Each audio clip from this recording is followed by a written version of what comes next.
sales leads. Now, just before we get into the main body of today's presentation, a little bit of webcast guidance just to kick off.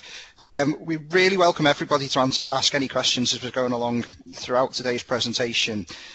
Just to eliminate any background noise, we will have everybody's phone muted, but please feel free to use the instant message functionality within Link to ask your questions, or if you dialed into today's call, please feel free to drop an email through to inquiries@risual.com. We're also going to be recording today's webcast, so if there's perhaps any colleagues of yours who you think may benefit from listening to it, or even if you want to go back and kind of pick up on some of the stuff that's being discussed today at a later date, we will be sending a link out to everybody so that they can do that. Okay, so just before I kind of hand over to Paul, who'll be talking you through the kind of StorSimple part, what I'd like to do is just run through a very quick overview of kind of who Risual are, what we do, and how we structure ourselves as an organisation. So really, to begin with, Risual split our business into kind of two distinct halves. We've got our consultancy business and our services business. Consultancy really focuses on helping customers to plan what Microsoft technologies might be best for them and then to help them implement them, whereas services looks at really helping you to monitor and optimize your use of the Microsoft technologies. Now, in order to help organizations kind of plan and implement Microsoft technologies, we again split consulting into two practices. There's the business group, and then we've got our premium technical consultancy. The premium technical consultancy, Risual are really unique in as much as we can cover the vast breadth of Microsoft technologies, but we're still a specialist in each individual field. So our technical consultants are split into four distinct practices. We've got business productivity, which really focuses on all things CRM and SharePoint. Unified comms and messaging, which is where we look after Link and Exchange. Cloud infrastructure really helps organizations to either stay on-premise or go into the cloud, or maybe even a hybrid approach. So it'll be looking at your infrastructure, looking at tools like System Center in that case. And then we've got application development, where we can now offer bespoke developed applications for you. If, when we're working with customers, we tend to like to talk transformational, and it may be the case that you actually need different technologies from the different practices that we work on. This is where our kind of business consultancy practice comes in, and here we can look at strategic engagements. We have engagement managers to help project manage and program manage the implementations that you're looking to do, and this is also where our architects sit, so people who help you can design the best possible solution around your Microsoft technologies. The business group are really good at helping you get the most value out of your Microsoft propositions or Microsoft technologies, and we'll really help you to leverage the value of the investment that you've made. So once the kind of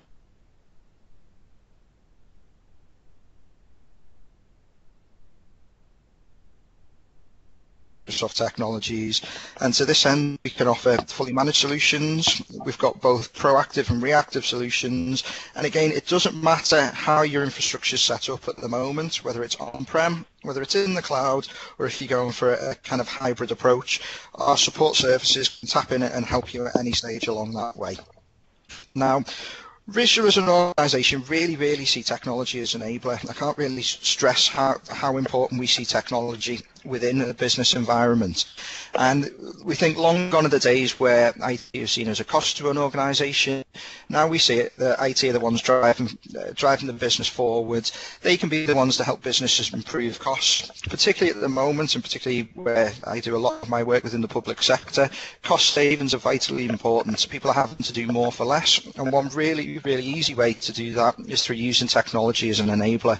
So not only can it help you improve costs, but it can also help you improve outcomes. So if you're using the right technology, your workforce are empowered, you can offer better customer service, you can partner for successful outcomes, getting easy access to information, being transparent about it, all becomes much simpler. It also enables us to ensure that quality is maintained and monitored because we've got the technology to do so. So when Risual go out and are talking to our customers, we know that the Microsoft technology is there, and we know what Microsoft technology can do. And again, we see IT being at the heart of positive change. So as opposed to talking about individual technologies, be it Link or SharePoint, What we want to do is have a look at the bigger picture. So to this end, we've got three distinct propositions. The first really looks at how you're engaging with your citizens or your customers. We call this our connected business strategy. So it looks at whether your staff have got the right information in the right place within a timely manner to be able to engage with your customers in the way that you want. So if it was a clinical commissioning group or an NHS organisation, for example, do you want your staff to be able to liaise with your patients within the waiting rooms? Do you want them to be able to pull up all their information as quickly as they can? It's really about, as I say, making sure that you're engaging with your customers in the way that you want. Now, once you've got a kind of connected business strategy and you know how you want to engage, it's really, really important that you've actually empowered your workforce to be able to follow the strategy. So if you're saying that we need to give them information in this way and they need to be able to get it in this amount of time, we kind of follow on with our end user computing strategy. So it's about making sure that your staff have got the right devices and the right tools to empower them to be able to engage with your citizens or again your customers in a way that you want. So it may be that long gone are the days of desktops, they're simply not really good enough for purposes. Some of your staff may need smartphones or tablet PCs or laptops to be able to connect with the customers where they're based. Now, following on from that, if you're empowering your workforce, you're giving them the tools that they need, it's equally critical that your back-end infrastructure is optimized and is enhanced to be able to support the engagement and empowerment strategies that you've put in place. And this is where optimized service vision comes in, and it's perhaps looking at ways that you can move into the cloud, or you can adopt a hybrid approach, and really just making sure that your infrastructure is suitable for the engagement and empowerment strategies that you've got. So I know this was a kind of whistle-stop tour of who Visual are and what we do and how we approach things. But what I'd like to do now is just hand over to Paul, who will take you through the vast majority of this today's presentation. That's great, David. Thanks very much. Can you hear me okay? Yeah, I can hear you fine, Paul. You can, superb. Okay, thanks very much for inviting me along. I really appreciate the time. My name's Paul Woodward. I'm the sales lead for StorSimple here in the UK, working very, very closely with the visual team. What I'm here really to do is to give you the vision of Microsoft and StorSimple and how we're innovating within the storage space, utilizing the capabilities of Windows Azure. It will be a very, very high-level sort of view and some concepts of where we're trying to innovate, but there will be a Q&A session at the end where you can ask any questions. So I'll get on with the presentation. Maybe 2 seconds. Here we go. So StorSimple is really part of Windows Azure. Windows Azure is a plethora of capabilities that we have, and StorSimple really fits within the blob store element of Windows Azure. So whilst we go through this storage program and through this storage message, the thing that we always need to bear in mind is the power of the cloud and what the cloud can do for us. So StorSimple and storage is a very, very small piece, but how can we leverage value out of the data that we're using on-prem, and obviously we're protecting up in the cloud and into Windows Azure. So Microsoft acquired StorSimple about 2.5 years ago, and really StorSimple was designed around the challenges that most customers have. A lot of customers have, primary storage, they'll have backup, they'll have archive, they do disk to tape, send it off to Iron Mountain. It's very, very complex and very, very expensive. And this is really the sort of challenges that we're going after. We see these in all of our customers, and this is really a perfect opportunity for us to innovate within this space and really to do something different. And to be honest, part of what we're trying to do is to get our customers to think differently about how they procure storage. In the old days, it was you buy a storage array, you fill it up, you go and buy another storage array, fill it up, and then go and buy another one. We're getting people to take a step back and say, okay, what really should I buy? What's relevant for that type of data? Should all of my photos and my unstructured file data sit on my very, very expensive EMC or NetApp SAN? Probably not. So we're just getting customers to say, okay, let's take a step back and understand the value of the data and to try and align that with the value of the storage. Just from a marketing perspective, why consider the cloud? We invest about $1 billion in every data center that we have around the world, and we're buying in excess of 20,000 servers a month.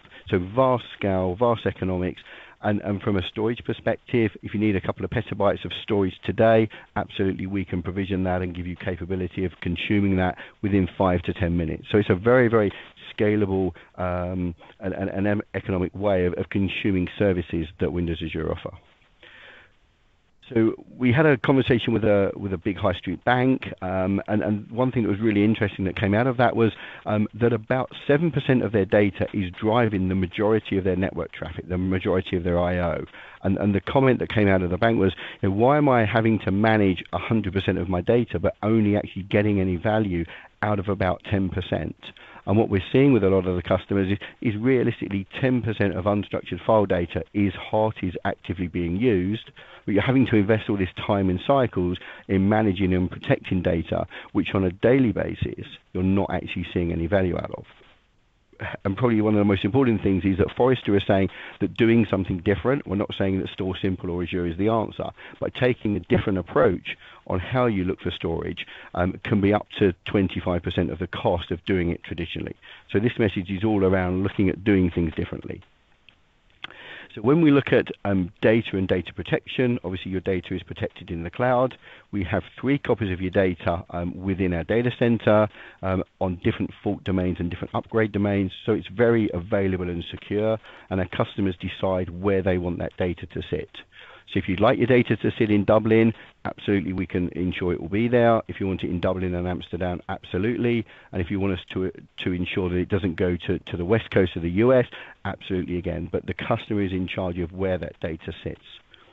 So from an availability point of view, we would always recommend that we do geo-redundant. So we'd write 3 copies of your data up to a data center in Dublin, and then we would automatically take care of the replication of that data over to Amsterdam.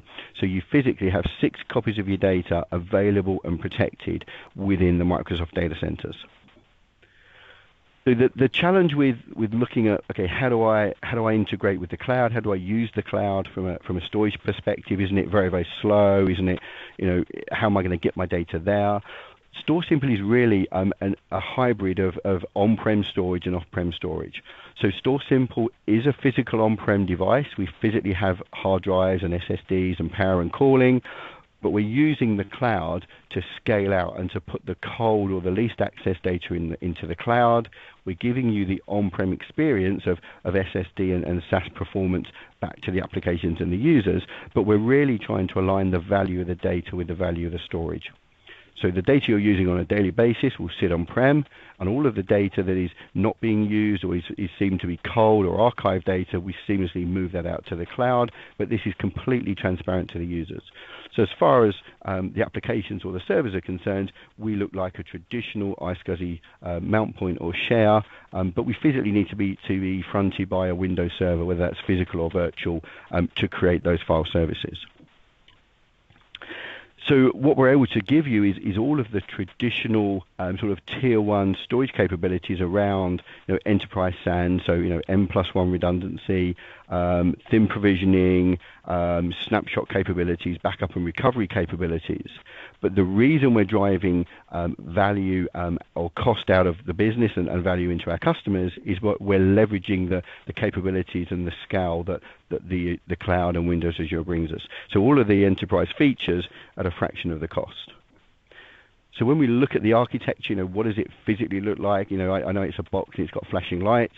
So as I said, we physically need to be fronted by a physical or virtual server to provide our shares or our mount points. And we have really 3 types of data capabilities within the appliance. We have an SSD tier, which is for very, very quick landing of data and also for dedupe and encryption. We then have a bulk area of storage, which is our SAS area. And then all of the cold data is then moved out to the cloud, and also we protect all of our data, both the data on the appliance and the data that's in the cloud within the Windows Azure data centers. So we really refer to this as sort of hot, warm and cold data. So data you're looking at all the time will reside in the SSD tier.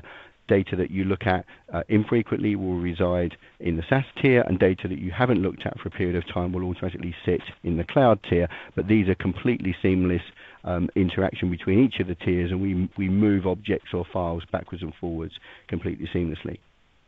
I'm not sure how this is going to come across, but if you can imagine, we've landed a number of pages, or actually an object-based storage array, but we've landed a number of pages into the appliance, and there are a number of duplicates. So all we would then do within the SSD tier is we physically dedupe that data. We don't do anything different from anybody else. We just literally put pointers in, and then we will compress the data and then destage that, and that will sit within the SAS tier. So if we look at the model here, we have A and B, which is sitting in the SSD tier. So these are pages that are being accessed all the time, so they're serviced out of the SSD tier. We then see C, D, and E aren't being looked at as often, so they're sitting on the SAS tier. All of this is obviously on-prem, so we're getting this sort of on-prem performance and experience. But as the data becomes cold and it automatically, this is an automatic process that happens in the background, we automatically move those objects or those blocks of data and protect those into the cloud. So we have these three tiers of data. We've got our hot, our warm, and our cold data. And if a user or an application then required some of that data back, all we physically do is rehydrate just that element of the file that's needed in order to rehydrate that application or that file. So we're literally using the cloud as a tier, as you would within your traditional storage tier. Instead of having SSD, Fiber Channel, and SAS, we have SSD, SAS, and the cloud. As I said, it physically is an appliance. It's got flashing lights and power and cooling. It's manufactured by Seagate Xyratech, Microsoft owning intellectual property rights, but it's got all the traditional sort of enterprise features that you would expect. So we have sort of MPIO, multipathing, RAID 10, hot swap controllers, active passive. So it looks and feels like a traditional storage array, but bear in mind that a 2U box, which is the one displayed here, we can scale up to 200 terabytes from a 2U box. So it's got a vast scale because we're actually using the cloud as our scale engine. One thing just to really bear in mind is, StorSimple is not the Nirvana of storage. It's not here to remove your million dollar EMC investment. We're very, very specific around the workloads that we can look after. We haven't really got the I/O and the performance profile to support very, very high OLTP instances such as Oracle and SAP. So these are not really workloads that we recommend. From a virtual machine and from a database perspective, absolutely we can support those and we can run those on StorSimple. The thing we just need to be careful of is what is that particular workload. We present to customers with 20 or 30 employees, and we also present to customers with 100,000 employees. So we just need to understand the workload. And obviously Visual can help you going through that process. But the bit that we're absolutely aligned to is really unstructured file data. So the majority of our customers we're seeing are about 80% of their data is unstructured file data. So really around file shares, archive VMs, just really low I/O data that you've got to keep for regulatory or compliance reasons is a perfect fit for StorSimple, and ideally really around unstructured file share is really the quickest win that we're seeing our customers get from the introduction of StorSimple.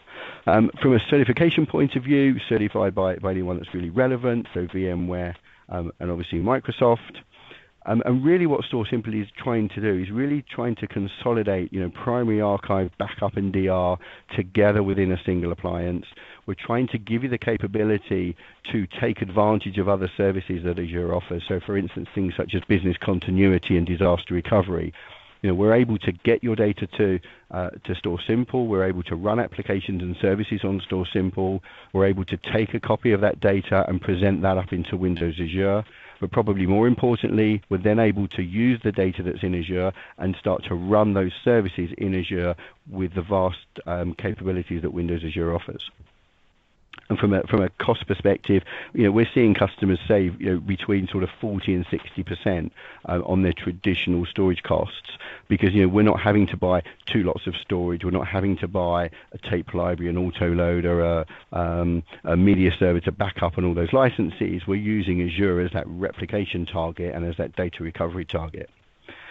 So from a how does it perform? What's best practice? We're really looking at trying to keep the working set. So this is the 10% of data that you have within the appliance, which is within the SSD and the hard drive tier. If we can do that, all we're really looking at using the cloud for is really for data protection and for archive data. So, if you've got 100 terabytes of data, we'd expect about 10% of that to be hot. So if we had a 10% cache or a 10% buffer, for instance, we could give your users the on-prem experience, but move the majority of your data out to the cloud with the appropriate cost savings. So one of the big changes that we made, so we acquired StorSimple 2.5 years ago, and we innovated on that, and we've now launched the 8000. The 7000 had fantastic traction within the market. Possibly the slight downfall that there was, it was really just an on-prem SAM with data protection and recovery, which was very, very appealing to a lot of the customers. But innovating on that is, once we've got the data and we've got it secure in Azure, then what else can we do it? So the 8000 was launched in June last year.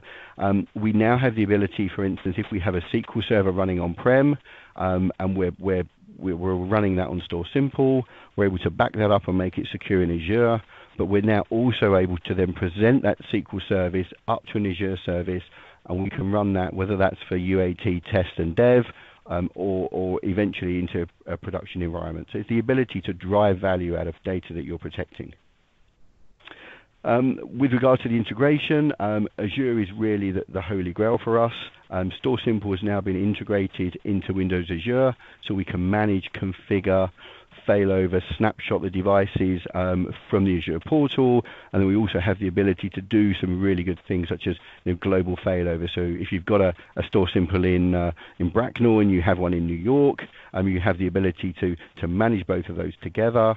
But if you lost services in Bracknell, you have the ability to run those services back out of New York, all from a single management pane. And that's really where we've spent a lot of our time innovating and drawing these technologies together.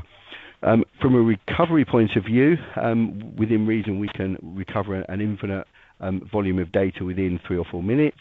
I'll caveat that what we physically do, we just download the metadata table, so that your users can browse the file structures. As far as they're concerned, their files are there, but we only rehydrate on execution. So if for some reason your box was to catch fire and we needed to wheel in a new box, we can get up and running very, very quickly compared with a traditional storage array. So disaster recovery is very, very quick when using this technology. So from a, what does it look like? How much capacity? What do I get? There are really sort of 4 modules to StorSimple. The 8100 is really our entry-level appliance, which is a 2U appliance, and then we also have the 8600 together with the virtual machine manager, which sits in Windows Azure, and then also with the Windows Azure Manager and the ability to manage all of the Windows Azure services. So the 8100, we physically have 15 terabytes of capacity on-prem. The 2U appliance is able to scale up to 200, so we don't add capacity to StorSimple, we actually add capacity to the back end on Windows Azure. This will give you an effective capacity of between 15 and 75 terabytes based upon a sort of a 5-to-1 dedupe compression ratio. And we don't really do anything different from anybody else from a dedupe compression ratio. So if you're getting 2-to-1 with NetApp or any of our competitors, that's the sort of dedupe compression ratios you'd expect from us. As I said, a 2U appliance, and we're now on 10 gig interconnects, as opposed to 1 gig, which is the first iteration. But these are certified for sort of SQL workloads. We have SharePoint Blob Store plugins as well. So we're able to run complete SharePoint environments and complete database and VM environments on StorSimple. Obviously, we just need to be careful of the size of the applications that we're trying to support. And then on the 8600, so 40 terabytes on-prem, scale up to half a petabyte. So in effect, we could get 5 petabytes of data in a 42U rack. So very, very massive scale for the size of the appliances. As I said, we've also got a virtual StorSimple. So once your data's in Azure and protected, we're able to undedupe, uncompress, and unencrypt that data in Azure and present that to Azure services. We have a limit currently of about 30 terabytes per volume, but we can have multiple volumes up in Windows Azure. So just bear that in mind when you're configuring your environment. From a, how do we compare with everybody else on cost? Everyone's got to show one. Don't pick me up on the numbers. There's always discussions around this, but typically we're seeing between sort of 40 and 60% cost saving purely on the storage, without all of the other resource costs that come along with that. And probably the bit that's more important is, okay, what's it going to cost me? The thing to bear in mind, as I said at the very beginning, is it's all about Windows Azure. StorSimple is a free or a gifted product, and we have the three offers. So the ASAP 50, if you invested $50,000 into Windows Azure, that money sits in your Windows Azure account. And we will gift you the appliance for free. We'll also supply you support for free, and we'll also work with Visual to get that installed for you and doing some skills transfer. Within the 8,000 offer, again, for $60,000, we'll give you the appliance for free, and for $100,000, we'll give you the bigger appliance, and again, we'll also get this installed and supply support. But as I said, because it's part of a bigger strategy, if you look at it that you're putting your $60,000, for instance, into your Windows Azure bank account, the appliance is free. We then call down each of the services that you consume from Azure on a pay-as-you-go basis. So, for instance, if you were to use a gigabyte of data in Windows Azure for a year via StorSimple, we would take about $1 out of that 60,000 pot that you've committed. If you put a terabyte in there for a year, again, we'll probably charge you about $1,000 per terabyte per year for data stored in Azure. So it's really on a pay-as-you-go basis, and what we're asking you to do is to pre-commit a certain fund of money into the Windows Azure capability, and then we just draw down from that on the services that you consume as and when you consume them. But from a storage perspective, it's about $1 a gig a year for Dublin and Amsterdam, about 80 cents a year if you just want to go to Dublin, or about $1,000 or $800 a terabyte a year if you just want to go to Dublin or Amsterdam. So they're the sort of costs that we're looking at. $60,000 will give you between 60 and 90 terabytes in the cloud for 12 months. So it's really a consolidation of primary archive, backup, disaster recovery, and business continuity within the StorSimple and the Azure portal. Massive cost savings. We look at cost savings really head on as what did it cost me today against what is it going to cost me in the future. There's lots and lots of soft savings around tapes and tape media and recovery, and a lot of this is all self-service, so we don't move or archive data. It's all completely transparent to the user, and it really gives you the pivot into all the capabilities that Windows Azure offers. And that is very, very quick, very, very short and sweet, and very, very high level. But that gives you a quick view of what StorSimple is. I'll hand over to Ashley Rutland, who's the Azure StorSimple technical consultant for Visual.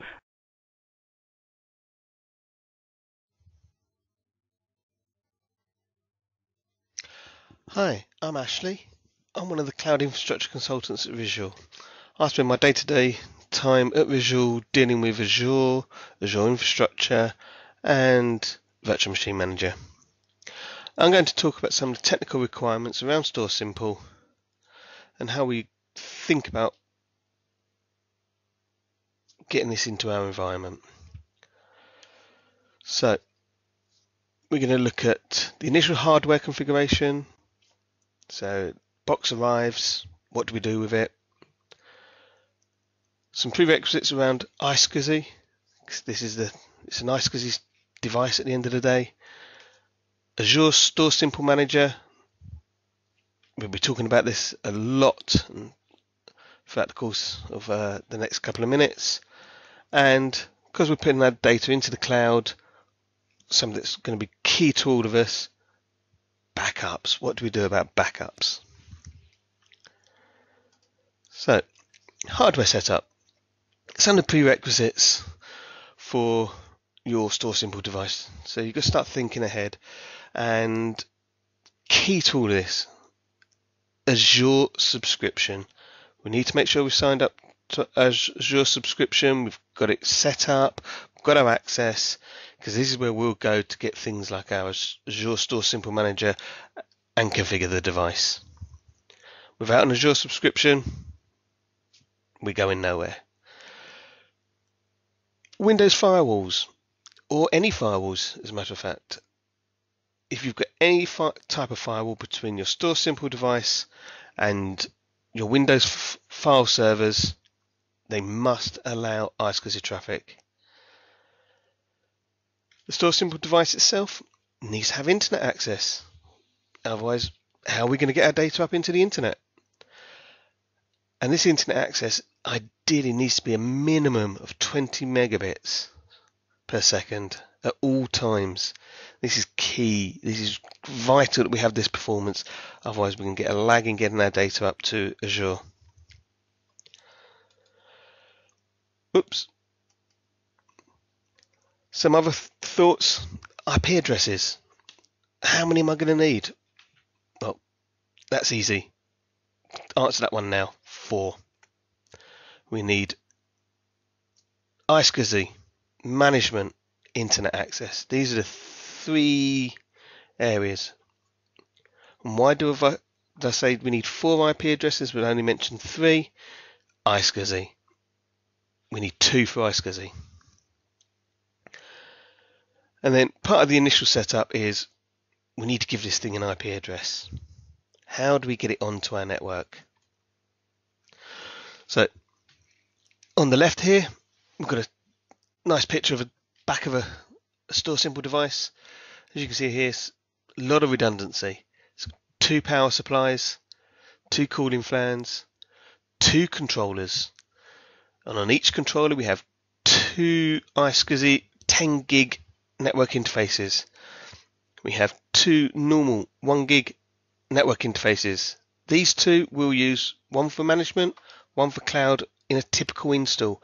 This may not be necessary, it's not hard and fast, not cast in stone, just a typical setup. What's right for your environment, that'll come out of a workshop. And for those with a brilliant eyesight, in the top right hand corner of the top controller is a little audio jack type socket. This is the interface that we'll use to initially set up our device. So the device comes packed with 2 cables with audio jack one end, serial the other end, and good old Microsoft even include USB to serial cables, because none of us nowadays have serial ports, or very few of us have serial ports in their laptops. So all the tools we need to get set up, we'll use something like PuTTY to get a telnet connection onto the device. We'll run an invoke hardware setup command, and that will give us a chance to get IP address down onto the management controller, so we can start seeing the device on the network. Once we can see the device on the network, we need to think about our iSCSI configuration. Now, there's nothing amazingly new, brilliant, wonderful about this. This is best practice iSCSI configuration. So iSCSI initiator needs to be installed. If not installed, it needs to be set up and set to auto start. If you're using Windows 2012 R2, it's already there. Just start it, get it onto auto start. We need to think about the firewalls again. Can't stress that enough. Make sure we've got perfect connection through to our devices. Part of that perfect connection, we need to think about jumbo frames being enabled on our switches, on our Windows file servers, on the network interfaces that are going down to the iSCSI fabric, and in a cleaner environment as possible with your iSCSI fabric. So keep it away from other services like live migration, cluster heartbeats, backups, anything else. Cleaner you keep it, the better performance you're going to get out of your iSCSI connection down to your StorSimple device. So a typical setup for an enterprise file server with DFS would be split over 2 sites. So you'd have site A, site B. How many file servers will be dependent on the size company you are and how much data you've got on your file servers. Typically, you would have at least 1 or 2 per site with DFSR replicating the data between the 2 sites. Off the back of your file servers, now I must point out these can be virtual or physical, doesn't matter, but if they're virtual, make sure you've got your iSCSI through to your server, because that will connect to your iSCSI fabric. Again, 2 switches each site, failover. They will connect down to your nice super fast 10 gig ports on StorSimple, which will host your LUNs. And you present these LUNs through to your file servers. The magic that happens within StorSimple is all managed from here. The Azure StorSimple Manager. So no matter if you've got 1 device, 10 devices, they can all be managed from this one tool. So from this tool, we'll be creating our volumes, our retention policies, managing backups, and creating backup policies. And where do we get this? Well, once you've set up your Azure subscription and you go through the wizards in Azure to configure your device into Azure, it's a download. So we download this onto our laptops, workstations, central management point, anywhere in your network.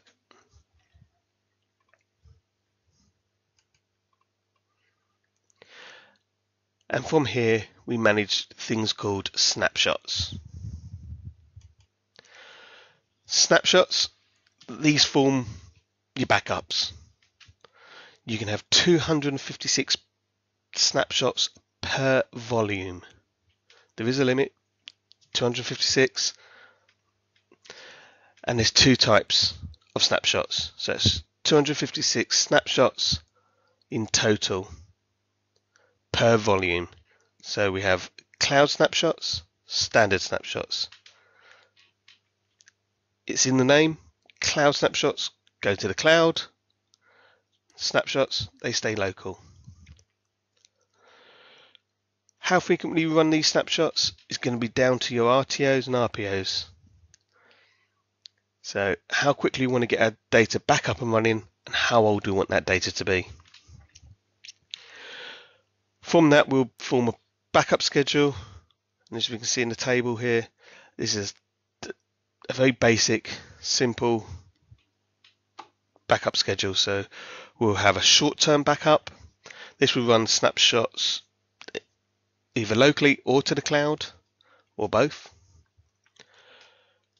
You can run these on a daily basis, keep them up to 1 week. At the end of the week, you replace that with a medium-term backup.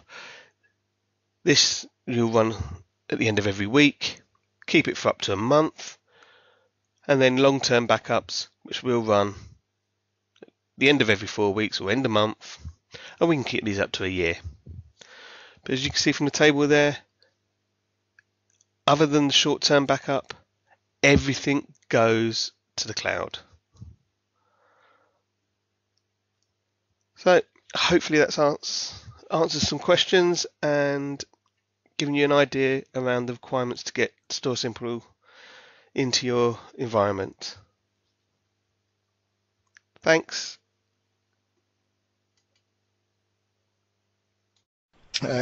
What I'd like to do very, very quickly just before we do finish is just run through some of the visual managed services and support that we can offer. What we tend to find is with customers moving into a new world where it's perhaps they no longer have kit on site, they're moving into the cloud, or they've got a hybrid approach, their kind of changes to IT or how they manage IT may change. Now, to this end, Visual are absolute experts when it comes to supporting Microsoft technologies. We can do this in a number of different ways. So the first thing that we offer is our workload support, which comes in both standard and premium. Now, our standard support is for systems that you need to have up and running, but they perhaps don't need to be active 24/7. To this end, we offer support between the hours of 8 and 6 in the morning, so really during a normal working day, and it's very much on a reactive basis. So if anything breaks, we've got a fantastic team of support engineers based in our head office in Stafford who deal with Microsoft technologies on a day-to-day basis and are absolutely brilliant when it comes to fixing anything that may have been broken. If you need your systems to be up 24/7 and they're absolutely critical to your organisation, we always recommend our premium support option. So it does exactly what you'd expect. You get your break fix 24 hours a day, 7 days a week if required, but what we also want to do is stop any problems happening before they actually come about. So we'll proactively monitor your servers for you, and we'll give you a daily health check that will say whether anything's up or down on the servers. If there's any problems at all, we'll let you know instantly. So really we can hit any issues head on. The other thing that's really kind of key for us at the moment is our support around Office 365. Office 365 is obviously an evergreen product. It's ever changing, and it's completely cloud-based. So what we find sometimes is customers don't quite know whether their issues are with Microsoft, who they need to log calls to, whether they have any troubleshooting, and it could be that their troubleshooting is related to things like single sign-on. So to this end, we can offer an Office 365 Service Manager which does exactly that. Helps you identify any problems in there. We can front-end calls into Microsoft for you. We can help with troubleshooting, with single sign-on, and lots of other parts of the kind of support in Office 365. Importantly as well, we offer something called an Office 365 Service Maximizer. So with you getting the latest and greatest technology and things changing within Office 365 all the time, what we want to do is really keep you up to date with the changes, how it may affect you as an organisation, how it may affect the end users, and really enable you to get the benefits out of this technology. Microsoft are updating all the time, and a lot of the updates are based on what customers are asking for. So if lots of customers are asking for it, Microsoft go away and develop it, and what we want to do is let you know what these developments are so you can really make the most out of the services that you've invested in and get a real good return on your investment. Failing that, if you're still looking at kind of hybrid approaches, or perhaps you don't have skills in a particular area, be it you don't have any Exchange or SQL or SharePoint administrators on site, Visual can offer you a kind of managed service. So this can be a full managed service where we'll look after all of your IT from first line right the way through to fourth line support, or we can do it on an application basis, so we can look after SQL for you or Exchange. With the likes of SQL and Exchange, we can take on some of the tasks of, certainly for SQL, that a normal database administrator would do. So again, freeing up your internal resources and allowing you to hand over your Microsoft technologies to a complete specialist in this field. We offer all of these services to both public and private sector customers, and are delivering them already to, as you can see, we've got some key clients across the bottom there. If anybody does have any questions about support or any of the other areas that have been discussed on today's webcast, as I say, please feel free to drop an email through to inquiries@risual.com. I've seen there's been a couple of questions within the instant message box there, so if I can ask Grace just to take everybody off mute, and we'll open it up again for questions. If at the end you've not got any questions, you think of something at a later date, please drop an email through to marketing@risual.com and we'll make sure it gets through to the right person for you. I'd like to thank everybody for joining us on today's webcast, and apologies for the few technical difficulties, and hopefully we'll be bombarded by questions now. Thanks very much.